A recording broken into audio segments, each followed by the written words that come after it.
And I really felt it was a very physical game, as it always is.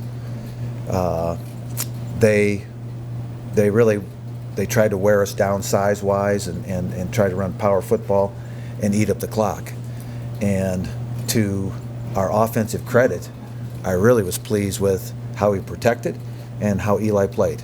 Now, he threw a couple bad balls, a couple bad choices, but overall, I thought he played a very good football game. And I thought our offense really put us in a great position to win the game in the fourth quarter, because we took that game over in the fourth quarter. And even when the defense got worn a little bit because of how they were trying to attack the game, our defense really stepped up and gave probably 3 extra opportunities to the offense and put us in position to win at the end. So I was pleased on the swings of that game. I mean, there's some parts in there that they made some plays on, but they're good too. So that's what I took from that football game, because that was, as I knew, it was going to be a very physical football game, and I thought we played very physical football with them. And I really liked what I saw from our younger guys, and Eli and Trevor Allen and Twait, and the guys that were making plays for us were under Rima, where they were making plays for us, big plays for us, and they had that look in the eye that they'll win a lot of games as they go through their career here. And in that particular one, we didn't finish that last drive to win the game, and yet still had a chance to block the punt to win the game, and didn't miss that by much. But it's kind of like, by much, it doesn't matter. You lose by 4 or lose by 40, you still lost the game.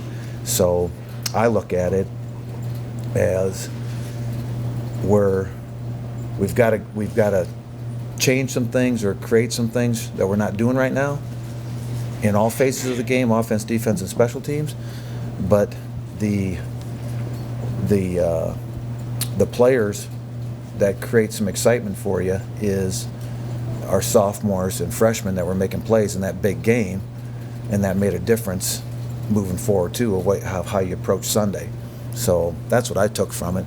And now you got some guys that took some hits, delivered some hits, and now you have to make sure you get them back health-wise by this coming Saturday. Because that's probably what we're missing the most this year, is depth, because that redshirt class is so big.